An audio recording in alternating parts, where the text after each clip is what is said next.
semua orang harus tahu sunnah-sunnah Nabi SAW. Assalamualaikum warahmatullahi wabarakatuh. Waalaikumsalam warahmatullahi wabarakatuh. Kembali lagi kita di Nahlatur sekarang ya. Kita lagi ngapain di sini? Kalau di Nahlatur, berarti pembahasannya ya kalau nggak haji ya umroh. Haji umroh. Atau safar ke negeri muslim Islam. Ya. Jadi ini pertanyaan seputar umroh, Ustadz. Mengenai contohnya seperti ini, keadaannya ada seorang akhwat dengar-dengar dia mau umroh. Cuma qadarullah nggak ada mahram yang bisa ikut bersamanya. Nah, dengar-dengar ada fatwa yang membolehkan ya. Ternyata bisa berangkat dengan rombongan dengan syarat-syarat tertentu. Nah, itu gimana tuh hukumnya, Ustadz? Gimana? Tafadhol, Ustadz. Bismillah, alhamdulillah, wassalatu wassalamu ala rasulillah, amma ba'd. Memang betul ya, ada khilaf di kalangan ahli ilmu tentang hal ini. Sebetulnya perempuan itu apakah harus pakai mahram ketika dia mau pergi haji dan umrah, atau boleh bersama teman-teman rombongan kaum muslimat yang lain. Ya wallahu a'lam. Nabi SAW bersabda dalam sebuah hadis, la tusafiril mar'ah illa ma'adhi mahram. Tidak boleh perempuan bersafar kecuali dengan mahramnya. Jadi berdasarkan hadis ini, para ulama menyebutkan ya bahwa seorang wanita harus dengan mahramnya ketika bersafar, baik dia safarnya umroh dan haji atau safar selain itu, gitu ya. Sehingga hadisnya ini berlaku umum. Bahkan yang menarik adalah bahwa di lanjutan hadis ini Nabi SAW ditanya oleh seorang sahabat, wahai Rasul, sesungguhnya aku ingin pergi untuk berperang, berjihad. Ya, sedangkan istriku mau pergi ke Makkah untuk haji. Maka kata Nabi SAW, berhajilah engkau bersamanya. Berhajilah engkau bersamanya. Lihat bagaimana Nabi SAW menekankan betul perkara mahram. Ya, jadi perempuan yang mau bersafar, dia harus bersafar dengan mahramnya. Ya, baik itu safar biasa secara umum ataupun safar untuk ibadah haji atau umrah. Dan juga ini kalau kita bicara tentang masalah anjuran Nabi SAW ya, apalagi kalau kita lihat maslahat dan mudaratnya, kita timbang antara maslahat dan mudaratnya, itu betul-betul terlihat sekali bahwa wanita itu sangat membutuhkan mahramnya ketika dia bersafar, gitu ya. Nah, makanya banyak nih hal-hal yang kita dengar gitu ya di Makkah dan di Madinah, kejadian-kejadian yang menyedihkan tentang para wanita, sebabnya adalah karena mereka nggak pakai mahram. Ya, sehingga mereka bersolek misalnya, kemudian ketemu orang-orang yang bukan mahramnya, ya, bersafar bersama laki-laki ajnabi. Ya, dan ini bahaya buat perempuan. Dan kita tahu bahwa perempuan itu sifatnya adalah dilindungi, perempuan itu adalah di rumah, ya. Sehingga Allah Subhanahu wa taala berfirman dalam Al-Qur'an, waqarna fi buyutikunna wa la tabarrajna tabarrujal jahiliyah. Ya, hendaknya kalian diam di rumah kalian dan janganlah kalian bertabarruj sebagaimana orang-orang jahiliyah itu bertabarruj. Maksud tabarruj adalah menampakkan perhiasannya. Baik, sehingga Islam itu memiliki tipikal menjaga wanita, dan di antara bentuk penjagaan bagi wanita adalah ketika dia bersafar, dia harus ditemani dengan mahramnya. Bisa kalau dia umroh nggak pakai mahram nih, sebaik lagi, oh ternyata fine-fine aja, nggak ada masalah, nggak ada bahaya apapun, nggak digoda segala macam. Nggak akan bersolek juga misalnya. Dia umrohnya sah, terus apakah perjalanan safarnya berdosa, apa umrohnya sah? Iya. Ya. Para ulama yang menyatakan bahwa mahram itu wajib bagi wanita tatkala bersafar untuk umroh dan haji, mereka menyebutkan ketika dia bersafar tanpa mahram untuk haji dan umroh, maka haji dan umrohnya sah. Tetap sah, akan tapi berdosa. Berdosa karena meninggalkan kewajiban tadi. Ya, sehingga ini adalah satu hal yang mungkin terjadi dalam fikih ya.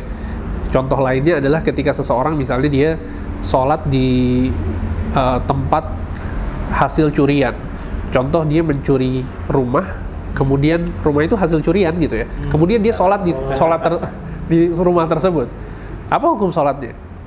Ya, sebagian ulama mengatakan bahwa sholatnya nggak sah, akan tapi yang rajih adalah dari penjelasan para ulama tetap sah sholatnya, akan tapi dia berdosa ya karena dia mencuri rumah tersebut. Sama halnya ketika kita sholat dengan pakaian hasil curian, itu juga sama. Jadi ini adalah kata para ulama, al-jihah munfakkah, Ya, jadi ada dua hal yang berbeda gitu. Walaupun terlihatnya dia di satu frame gitu ya, tapi hakikatnya berbeda. Ya, jadi berbeda antara hukum bersafar ketika umroh, dan itu penjelasannya tadi kita sebutkan, dengan umroh yang dia lakukan.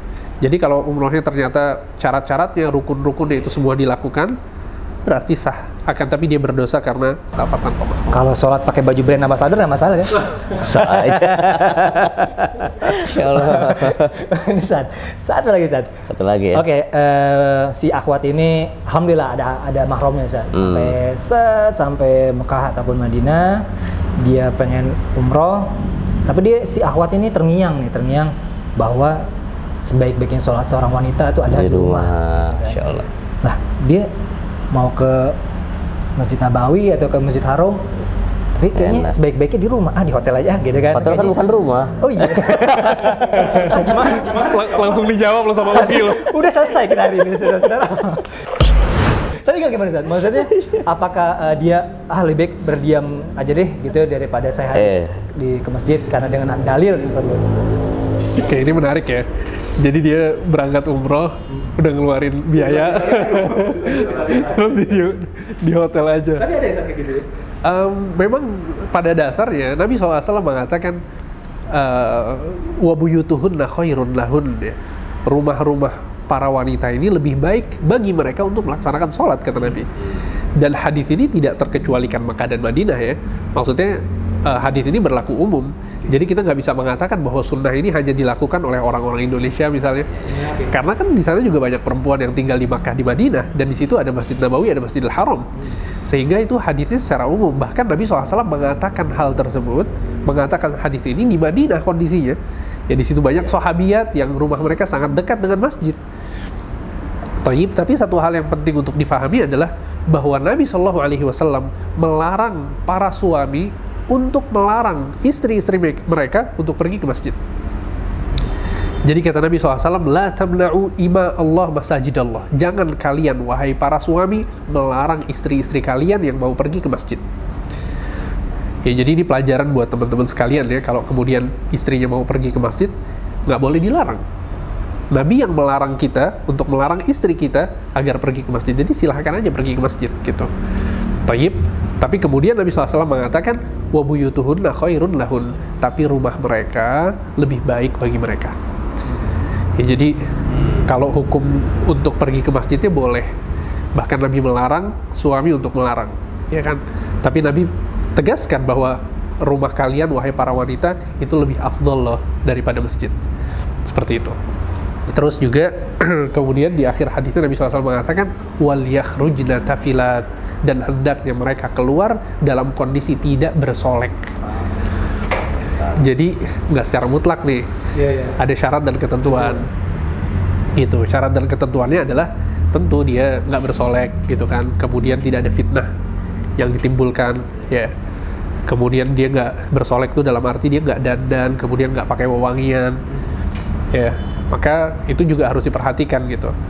Sehingga kalau kemudian ada yang pergi ke Makkah, pergi ke Madinah, maka dipersilahkan untuk sholat di Masjidil Haram, di Masjid Nabawi. Ya, dan juga betul tuh itu fatwa Kang Uki. Sama persis kayak fatwa Syekh Utsman Al-Khamis. Kata beliau bahwa itu hotel bukan rumah gitu loh. Ya, hotel itu tempat dia bayar, kemudian dia menyewa hotel tempat tersebut untuk tidur, tapi itu bukan rumah. Syekh Utsman Al-Khamis beliau berpendapat demikian. Tapi intinya adalah bahwa yang ingin anak tegaskan bahwa hukum ini perempuan itu lebih baik di rumah, lebih baik di tempat yang tersembunyi. Ini tidak terkhusus di satu tempat dan kemudian dikecualikan tempat lain, enggak. Ya semuanya sama. Hukumnya wanita itu paling afdol di rumah. Ya gitu ya. Akan tapi sekali lagi bahwa Nabi SAW melarang para suami untuk melarang para wanita. Ya apalagi kondisinya kesempatan ya, perempuan pada datang ke Masjidil Haram, dan kita tahu Masjidil Haram, kata Nabi SAW, wasalatun fil masjidil haram khairun min mi'ati alfi salah. Salat di Masjidil Haram itu lebih baik daripada 100.000 salat. Itu bayangin, kita salat sekali di Masjidil Haram lebih baik dari 100.000 salat. Itu 100.000 salat berapa tahun kita ngumpulin pahala sebanyak itu. Tapi masalahnya sampai Indonesia habis itu nggak sholat lagi, karena udah 100.000. Jangan dong. Hitungannya nggak gitu. Iya, nggak gitu konsepnya. Ustaz. Kemudian di Masjid Nabawi juga kan kata Nabi SAW, wa salatun fi masjidi hadza khairun min alfi shalah. Salat di masjidku ini lebih baik daripada 1000 salat kata Nabi SAW. Jadi maksudnya adalah ya ini kesempatan juga buat para wanita ya, kalau dia pengen sholat di Masjidil Haram, di Masjid Nabawi boleh. Tapi ingat syaratnya adalah tidak bersolek. Yes. Tidak pakai wewangian, betul-betul menjauhi fitnah. Ya, dan ini khususnya masyarakat Indonesia ini harus betul-betul memperhatikan betul hal ini gitu loh. Karena banyak orang yang nggak tahu. Jadi dia ke Masjid Nabawi, ke Masjidil Haram, Masya Allah pakai lipstik, pakai bedak, jadi kayak mau pergi ke mall. Padahal ini Masjidil Haram, Masjid Nabawi kita mau ibadah. Mungkin BA juga dia. BA lipstick. Allah Ustaz. Jadi seperti itu. Ya, jadi nggak masalah. Silahkan di Masjidil Haram, di Masjid Nabawi sholatnya. Akan tapi memperhatikan syarat dan ketentuan tadi. Masya Allah. Jadi memang niatnya wanita-wanita pengen umroh ke Masjid Nabawi dan Masjidil Haram, berarti memang ya udah masjid itu, jangan di hotel aja. Dengan catatan kesananya harus dengan mahrumnya juga tetap. Ada syarat dan ketentuannya kalau mau safar, gitu kan. Ke masjid juga ada syarat dan ketentuannya. Mudah-mudahan kita dimudahkan untuk umroh ya. Insya Allah buat teman-teman juga yang mau bergabung ya bisa ya. Bisa, kena khalatur. Ya. Dan nanti kita akan kembali lagi di Sunnah for everybody. Semua orang harus tahu sunnah-sunnah Nabi SAW.